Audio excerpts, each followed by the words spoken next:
Imam lupa, imamnya lupa, kantus poho jatos begadang teh. Allahu Akbar, makmum teriak subhanallah subhanallah, lantaran kantus udah ngaji fikih jojong baik ruku sujud batur.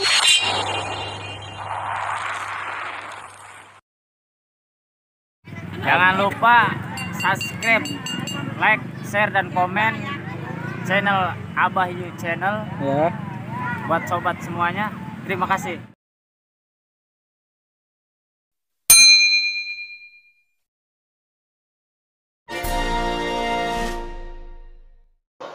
Alhamdulillahi rabbil alamin, wassalatu wassalamu ala asrafil anbiya'i wal mursalin wa imamil muttaqin wa khatamin nabiyyin sayyidina wa habibina wa syafi'ina wa maulana Muhammadin wa ala alihi wa ashabihi wa man tabi'ahum bi ihsanin ila yaumiddin. Amma ba'du, faqala ta'ala fil Qur'anil Karim, a'udzu billahi minasy syaithanir rajim, wal akhiratu khairul laka minal ula. Al-ayah. Wal makna wallahu a'lamu bimuradihi bidzalik. Hadratal mukarramin, segenap para sepuh bini sepuh, para asatid, para ujaz, tokoh masyarakat, bapak-bapak dan para remaja, khususnya Ketua Musholah Al-Mukarram Bapak Ustadz Ahmad Asrori beserta jajaran, muratibil acara, dan juga kesepuhan kita Bapak Encep Wahyu, Bapak Babinsa Kerendang, dan seluruh bapak-bapak semua yang hadir, insyaallah dimuliakan Allah Subhanahu wa taala. Kita panjatkan puji syukur kehadirat Allah yang alhamdulillah kembali kita diberikan kesempatan, diberikan segala-galanya melalui kenikmatan. Khususnya malam ini kita bisa menghadiri majelis ta'lim. Semoga dengan apa yang kita upayakan, yang kita usahakan menuntut ilmu, agar semua amal ibadah kita diridhoi Allah Subhanahu wa ta'ala. Salawat salam tetap tercurah terlimpah keharibaan junjungan kita Nabi Muhammad kepada keluarganya, para sahabatnya, para pengikutnya, kita semua selaku umatnya yang selalu mengharapkan, menantikan dan merindukan syafaat di yaumal jaza. Amin ya Allah ya Rabbal. Malam ini insyaallah kita akan melanjutkan fikih Fathul Qorib di halaman 94.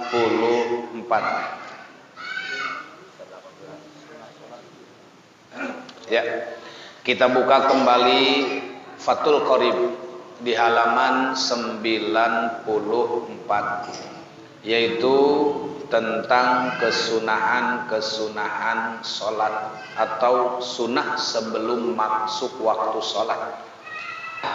Kita bersama-sama kembali akan melanjutkan pelajaran, sehingga kita dengan mempelajari insya Allah bisa memahami. Dan ketika sudah memahami, berarti kita yakin ibadahnya, mengerjakannya juga yakin, tidak dalam keraguan-raguan. Sebab orang yang ibadah disertai keraguan, kebimbangan, tidak akan sah ibadahnya. Insya Allah dengan segala petunjuk, dengan segala dalil yang kita amalkan, insya Allah tidak akan ada keraguan. Biasanya yang meragukan itu yang tak pasti, yang tidak jelas, yang tidak memahami. Kalau ini kan ada kitabnya, karyanya, gurunya, sumbernya. Jadi insya Allah ini adalah petunjuk-petunjuk untuk menerapkan amaliyah kita yang harapan kita semua amal ibadah kita dikabul Allah Subhanahu wa taala. Nah, kali ini hadirin kita akan membahas tentang sunnah sebelum sholat. Jadi ada sunnah ketika di dalam sholat, ada sunnah sebelum sholat. Maka sebelum masuk sholat disunatkan melakukan dua hal. Jadi bahasanya ada dua hal sebelum sholat sunnah. Yang pertama azan, ya. Jadi azan itu hukumnya sunnah. Tapi azan itu syaratnya harus masuk waktu. Misalnya dohor udah masuk waktunya, maka sunnah ada. Bukan sebelum waktu, tapi sesudah masuk waktu. Baik itu dohor, asar, maghrib dan semuanya. Tidak sah sunnah azan manakala belum masuk waktu. Jadi yang pertama itu azan. Nah, apa sih itu azan? Dari segi bahasa, azan itu artinya pemberitahuan, ngabejaan bahwa waktu sholat sudah tiba. Maka disebut al-i'lamu, ya, menginformasikan melalui azan yang dikumandangkan, berarti memberitahu kepada seluruh umat Islam yang mendengar, yang menanti tentang panggilan sholat. Maka diawalilah sholat itu sunnah dengan azan. Itu makanya yang kita tahu, yang azan dulu di zaman Kangjeng Rasul itu adalah Sayyidina Bilal bin Abi Robah. Pertama kali hamba sahaya dari kulit hitam yang masuk ke dalam Islam. Bukan orang yang merdeka seperti kita, tapi hamba sahaya budak yang dari orang negro pertama kali masuk ke dalam Islam. Maka kalau diceritakan Bilal ini amat sangat punya kehidupan yang historis yang tidak bisa kita bayangkan betapa sakitnya, betapa sengsaranya saat disiksa oleh orang-orang Quraisy ketika menjadi pengikut Kangjeng Nabi Muhammad. Kita mah masuk Islam udah dari keturunan, tidak ada perjuangan kita mah.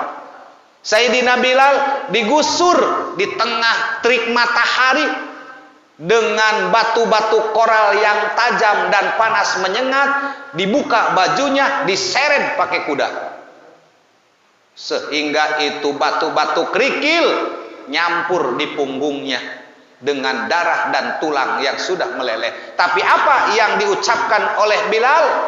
Wahid, wahid, wahid, terus wahid, wahid, wahid, artinya mengesahkan Allah. Ya, sebagaimana tadi di dalam surat Al-Ikhlas, Qul huwallahu ahad. Apapun yang terjadi, bahkan nyawa yang menjadi taruhannya, dia tetap mempertahankan keyakinannya, ingin menjadi pengikut yang setia, ingin bareng bersama berjuang dengan Kangjeng Nabi Muhammad. Ya. Sedangkan menurut istilah fikih, azan itu zikir khusus. Kenapa khusus? Karena untuk panggilan sholat khususnya. Tapi ada juga sunnah azan ketika masuk ke liang lahat, sunnah azan ketika orang lahir, sunnah azan ketika mau berangkat haji dan umroh. Nah, tapi khususnya mah untuk mendirikan sholat. Itu namanya zikrun mahsusun, zikir yang tertentu. Sebab kalau tidak tertentu mungkin beda-beda. Misalnya dohor lain lagi zikirnya, asar lain lagi, maghrib lain lagi. Ini mah itu juga kalimatnya. Ya, nggak pernah ada pergantian bahasa dan kalimat. Itu aja. Hayya 'alas shalah. Itu aja yang dipakai. Hayya 'alas shalah.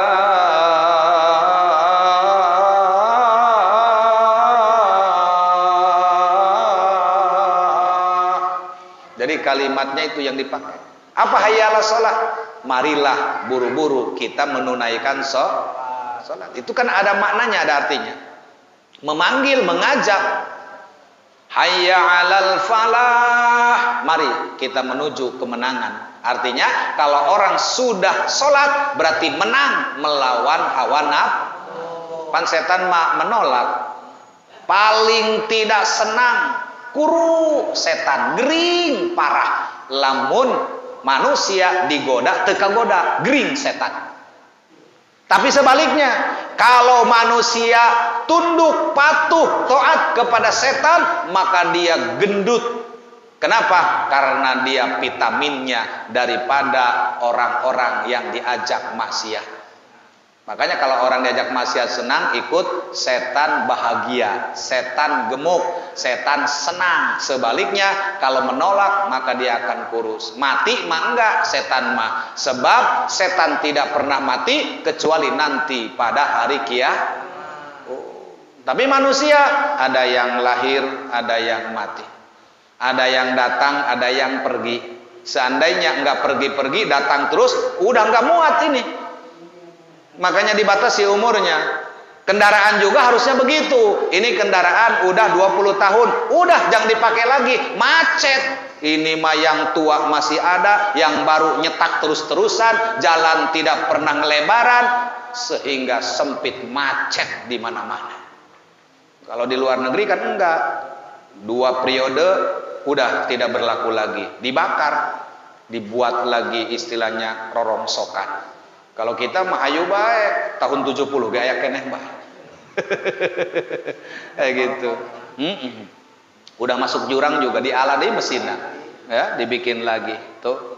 Ya, jadi ini adalah memberitahukan masuknya waktu sholat fardu. Sebab enggak pernah ada perintah sunnah mau sholat tahajud adan, mau sholat duha adan, mau sholat istihoroh adan, tidak, kecuali sholat fardu, termasuk sholat Jumat, karena itu sholat fardu. Itu semua kalimatnya double. Allahu Akbar diulang 2 kali. Asyhadu alla ilaha illallah 2 kali. Asyhadu anna Muhammadar Rasulullah 2 kali. Hayyalah sholah 2 kali. Jadi double namanya. Kecuali takbir Allahu Akbar, untuk takbir mah pertama kalimatnya diulang sampai 4 kali, berbeda dengan qomat nanti. Kalau qomat mah hanya 2 kali, kalau adzan mah 2 kali, memang 2-2 tapi jadinya 4. Dan kecuali kalimat tauhid enggak diulang. La ilaha illallah. Itu mah tidak diulang. Ya, sesuai dengan esa, satu. Allah itu tunggal. Allah itu wahdaniyat, sehingga satu, enggak diulang. Itu, ya. Nah, maka ini adalah kalimat tauhid la ilaha illallah di akhir azan yang hanya diucapkan 1 kali. Maka yang merasa Pancasila, yang merasa Indonesia, yang merasa ketuhanan yang Maha Esa, wajib tahlil. Kalau tidak ada yang tahlil, berarti bukan orang Indonesia. Kenapa? Orang Indonesia adalah ketuhanan yang Maha. Itu hari ketuhanan yang Maha Esa eta naon? Eta la ilaha illallah. Tidak ada Tuhan yang wajib hak disembah kecuali Allah, sehingga disingkat menjadi tahlil. Jadi kalau ada orang tahlil, Indonesia banget. Kalau ada orang tahlil, Pancasila banget. Begitu. Nggak usah ngomong Pancasila, goblok, tahlil gitu loh. Itu. Jadi tahlil itu la ilaha illallah. Tuh, ya. Itulah, kita mah nggak pernah ngaku-ngaku, tapi kita mengamalkan. Karena orang yang ngaku-ngaku itu tidak perlu pengakuan. Yang penting buktikan, cerminkan bahwa kita ini adalah seorang yang Pancasilais. Itu tahlil sesuai dengan isinya, ya. Nah, kemudian yang kedua, saudara, sunnah sebelum sholat, setelah adzan namanya qomat. Apa qomat? Berdiri kalau menurut makna, ya. Qomat eta nangtung. Koma jaidun, jaid berdiri, lamun bahasa orang mah koma jaidun, jaid neuk paeh. Atuh koma ge. Koma bahasa orang mah arek pae, sekarat. Tapi koma bahasa Arab mah berdiri. Mantak lamun si otong ngamuk berdiri eta koma ngaranna. Dak cenah ieu geus koma ya.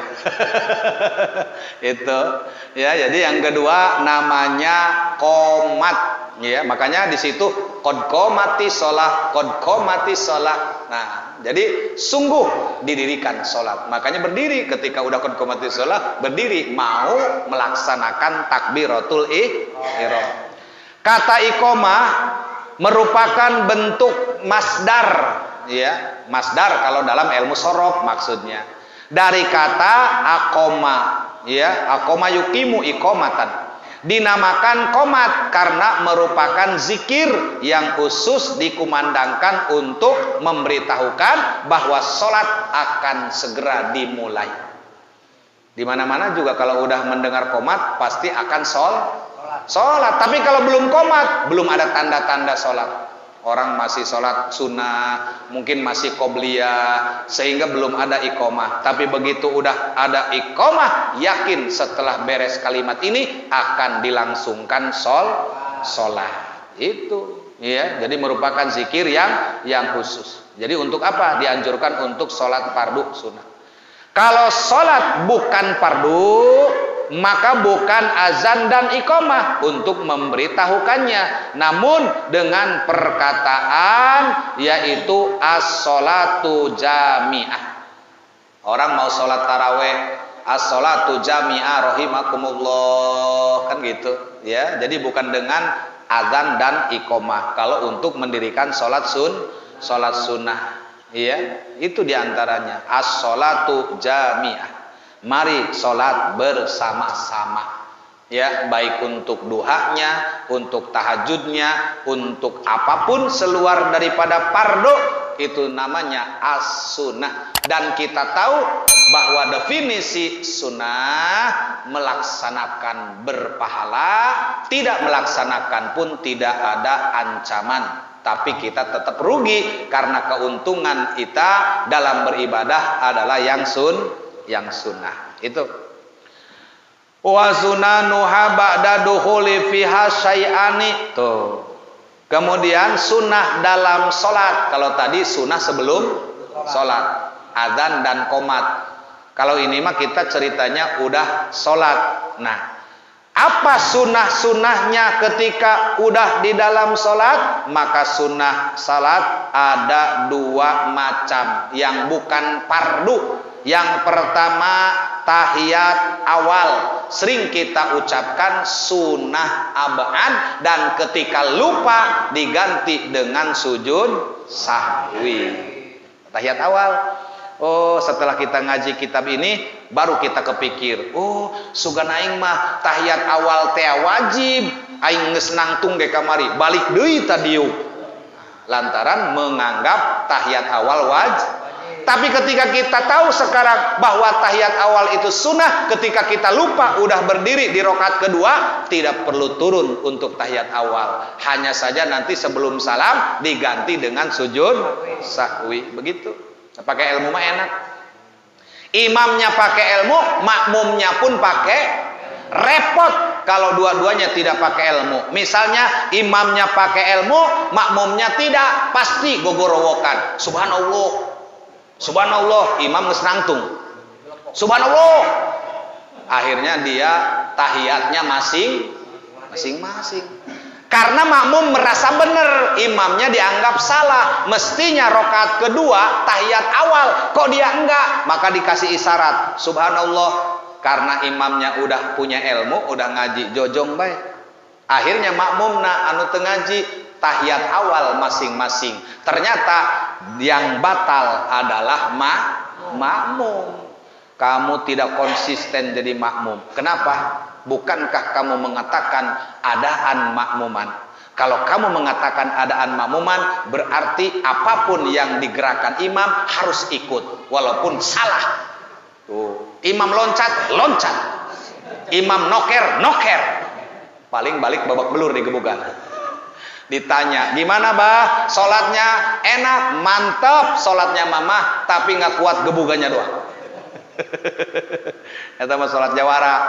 Ya, jadi intinya kalau tahiyat awal tidak dilakukan tidak batal, tapi diganti dengan sujud sahwi.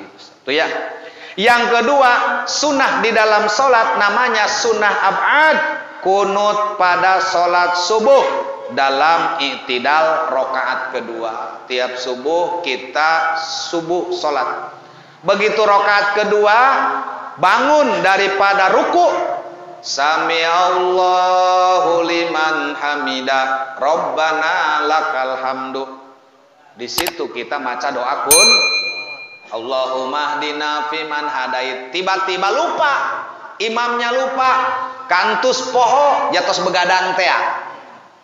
Allahu Akbar, makmum teriak subhanallah, subhanallah, lantaran kantus udah ngaji pikih jojong baik ruku sujud batur gogorowokan. Akhirnya si makmum itu masing-masing pada baca doa kun, batal ini makmum sholatnya. Akhirnya ditanya, kantus kenapa tadi nggak baca doa kunut? Poho aing. Kapan ku aing mesti ingetkeun subhanallah atau pan kayak bakal sujud sahwi. Jadi intinya udah ikutin saja imam. Karena kalau imam sudah terlanjur dia mau sujud lalu bangun lagi untuk menuju kunut, batal sholatnya. Berarti menambah rukun dalam sholat, menambah batal, mengurangi juga maka sholat ini mengajarkan kita jujur. Mundagang teh mah ulah ngurangan timbangan, ulah nambahan timbangan, kurang ulah lebih ulah. Ente cenah ieu mah lebihna, alah lebihna ti mana sila mun teu meuli moal aya lebih. Gitu. Ari neuk mere mah ulah karena meuli. Tuh, kalau orang mau berbuat baik, ngasih ya ngasih, tapi kalau dia beli ditambahin, eta mah politik. Supaya meuli deui ka aing. Ya gitulah kira-kira ya. Jadi beda.